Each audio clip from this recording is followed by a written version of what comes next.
Thank you for a kind introduction, ladies and gentlemen. This indeed is a pleasure and an honor for me. I sincerely appreciate it. First and foremost, I would like to thank the organizers, Project Management Institute, for giving me the opportunity to address this distinguished audience virtually. I wish to share my experience as then Director General of Health Services of Sri Lanka in our fight against this global pandemic, and I have restricted my insights, opinions, and views to the time I performed in the capacity of Director General of Health Services, namely from January 2020 to mid-August 2020. This was the period during which Sri Lanka faced the initial outbreak of COVID-19, managed to successfully control the spread of it, and the country returned to a new normalcy, preserving the safety and well-being of nation. Let me take you through the different phases, the strategies formulated, the mechanisms put in place, and the actions initiated by us as a country in detail. I will commence with the incident in Wuhan city, in Wuhan in China, which is where the story begins. China, for the first time, reported coronavirus epidemic in Wuhan to the World Health Organization on 31st December 2019. This disease has been in existence in China at least from November and has been recognized as pneumonia of unknown origin. The market in Wuhan city was closed on 1st of January 2020, where the patients were believed to have originated from. After 23 days, on 23rd January 2020, the Wuhan city was locked down. As there was a time lag to lock down this Wuhan city, the disease was spread to other cities, other areas, and China had to make tremendous efforts to control it. First novel coronavirus patient outside China was reported in Thailand on 13th January 2020. Today, Thailand is recognized as one of the leading countries that control COVID-19 successfully. This success has been attributed to the early and steady actions taken by the government of Thailand. For example, just 3 days after Wuhan reporting outbreak, Thailand set up thermal scanning in airports. Contact tracing was given priority over difficult mass screening. In Thailand, the number of reported cases was low. Some were skeptical if the low numbers of reported cases was due to insufficient testing. However, since there hasn't been a sharp rise in unexplained deaths, the official reports appeared to be correct. We witnessed COVID-19 rapidly spreading across the world. By 14 November 2020, the disease has already spread to 225 countries in the world. North and South America has been worst affected. The Asian region is not far behind. The first COVID-19 patient in Sri Lanka was diagnosed on 28 January 2020, who was a Chinese tourist. The first Sri Lankan patient was diagnosed on 11 March 2020. A technical committee chaired by Director General of Health Services was established as early as 14th of January 2020. Lengthy discussions took place at the technical committee to identify the way forward for Sri Lanka during the anticipated crisis. We analyzed the global as well as the regional COVID-19 situation with a special emphasis on China, Italy, and South Korea in order to identify the best strategies for Sri Lanka. As early as 15th of March, we proposed the following strategies to control COVID-19 in Sri Lanka to His Excellency the President through the Honorable Minister of Health. 1. Emergency mechanism to restrict the movement of public even to the extent of locking down. 2. Advise people to stay home as much as possible. 3. Non-essential workforce to stay home without reporting to work. 4. Establishing mechanisms to maintain essential services. 5. Air restrictions from high-risk countries. These strategies were well received by His Excellency the President. Early actions were implemented based on the above strategies. Our two guiding principles were, at the outset, the prevention of introduction of coronavirus to Sri Lanka, and later the prevention of spread of coronavirus in Sri Lanka. Though at one point we failed to stop the virus entering Sri Lanka, I believe by adopting the first principle, we were able to buy time to increase our readiness for the disease. On 25th of January 2020, the Health Steering Committee chaired by the Honorable Minister of Health was established. On the same day, thermal screening was activated at the ports of entry, and the PCR facilities were established at the Medical Research Institute in Colombo.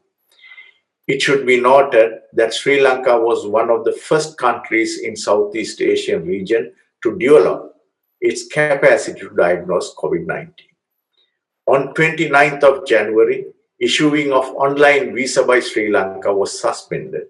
By 30th of January, on the quarantine front, the first quarantine center was established at the army camp at Dietalav. I believe that it would be clear to you by now that by the time WHO declared COVID-19 outbreak as a public health emergency of international concern, Sri Lanka has already taken most of the necessary actions to combat the spread of the pandemic. On 2nd February, health declaration form for inbound passengers was introduced at the Bandaranaike International Airport, initially for returnees from China and then expanded to all countries. On the curative front, by 10th February, 12 hospitals were initially identified with isolation facilities to treat COVID-19 patients, and the number was increased over time.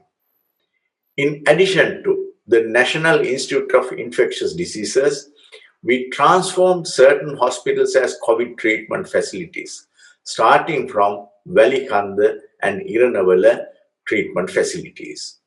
These hospitals were established at strategic locations. From 24th February, we started following up on persons returning from overseas for 14 days by public health inspectors at their residences. On 18 March, the Director General of Health Services delegated powers vested upon him by Quarantine and Disease Prevention Ordinance to the Inspector General of Police for COVID-19 control activities. On the same day, the entire country was declared a disease locality. On 20th March, COVID-19 was declared a quarantinable disease. Another gazette was released on 11th April pertaining to the disposition of confirmed and suspected COVID-19 deceased. This ordinance, which was enacted way back in 1897, proved to be still viable. With timely implemented public health activities, the country was able to successfully control the COVID-19 clusters which emerged from time to time, such as the Italy returnees cluster, Suduvella cluster, Keselvatha cluster, Navy cluster, Repatriates cluster, and Kandakadu cluster. By 17th August 2020, the cumulative number of COVID-19 patients in Sri Lanka stood as 2,895 cases, of which 2,765 were already recovered. This resulted in rock bottom 130 active cases with a recovery rate of 95.5%, which was a remarkable achievement for any country. Up to this date, only 11 deaths were reported, giving a case fatality rate of 0.38%, which again was one of the lowest rates in the world. Out of patients, there were 1,045 primary cases and 1,716 secondary cases. The fact that only 233 tertiary cases resulted from 1,716 secondary cases speaks volumes about the success of COVID control in Sri Lanka. In this graph, the orange line indicates the cumulative cases over time. The blue line indicates cumulative number of recovered cases over time. The gap between the orange and the blue line at a given time indicates the number of active cases for that day. You can see that gap expanding and narrowing down at various points. The narrowest point shows the situation just before onset of Kandakadu cluster. With the control of Kandakadu cluster, you could see that the gap once again narrows down in mid-August. This composite bar chart comparing 10 countries showing the number of days taken for every 500 cases to double. In the graph, you can see that Sri Lanka has taken more days to double every 500 cases than the other countries. This graph is a testimony to the fact that Sri Lanka was far more successful in COVID-19 control with respect to the other 9 countries in comparison. When reflecting back on COVID-19 control activities in Sri Lanka, some cardinal attributes of success could be identified as follows. The main attribute was historically strong, time-tested public health system. Strong systems need strong leadership. Therefore, the able political leadership provided by His Excellency the President Gotabaya Rajapaksa and the government was a key contributing factor for this success.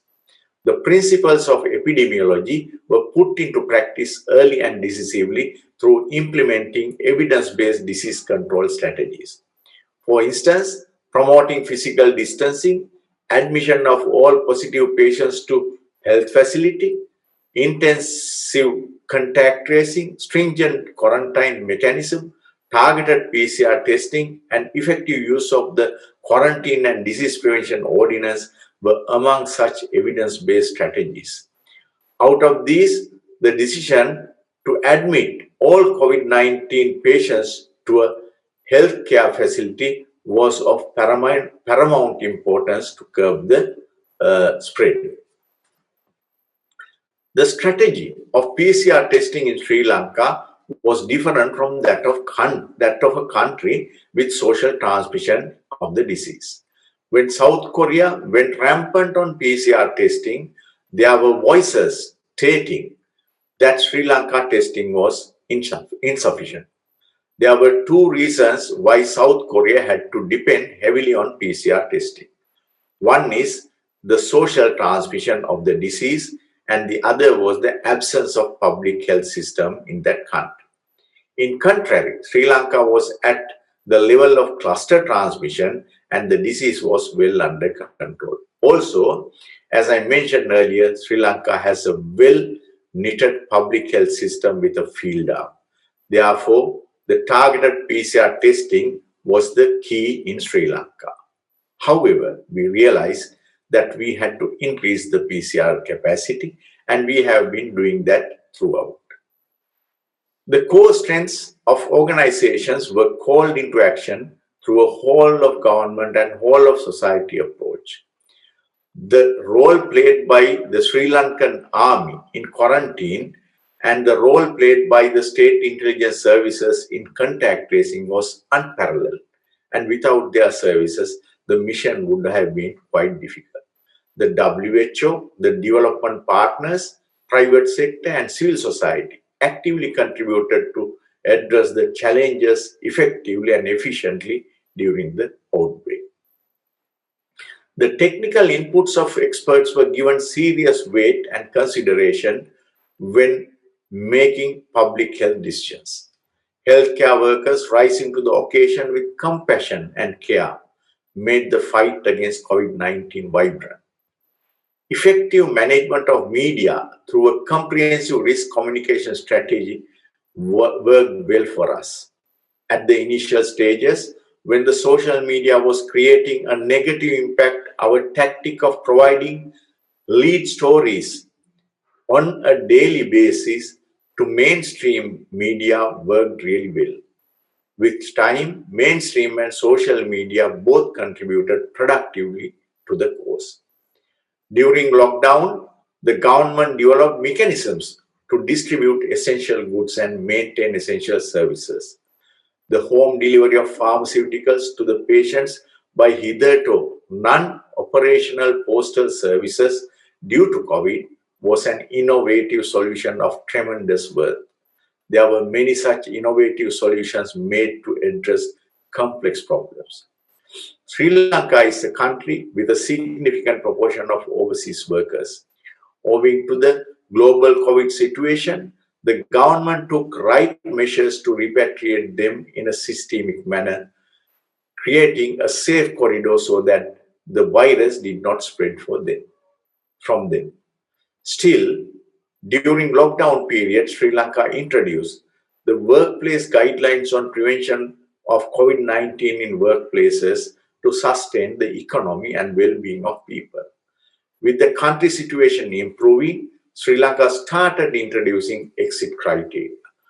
The concept of new normalcy was introduced to the society in the month of June to embrace the new safety culture with life moving on.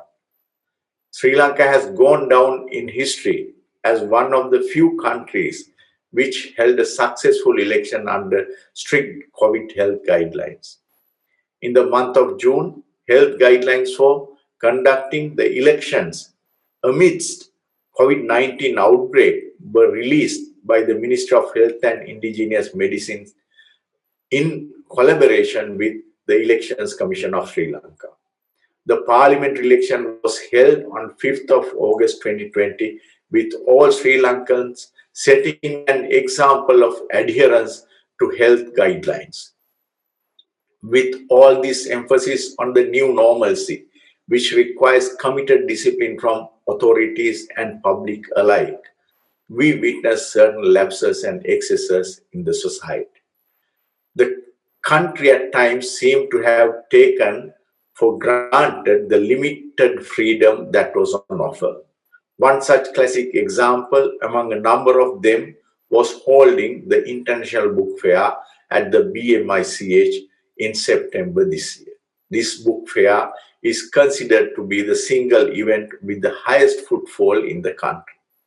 These kinds of events and breaches of new normalcy further paved the way for the disaster waiting to happen, which was rather unfortunate. In this context, a 2-month period of virus-free status, other than among the repatriates, ended in a sudden eruption of an unprecedented Minuangoda cluster followed by fish market cluster. In conclusion, however, I remain positive that our country leadership, healthcare system, and all other stakeholders backed by the public will once again be able to rise victorious over the second outbreak. Thank you for listening.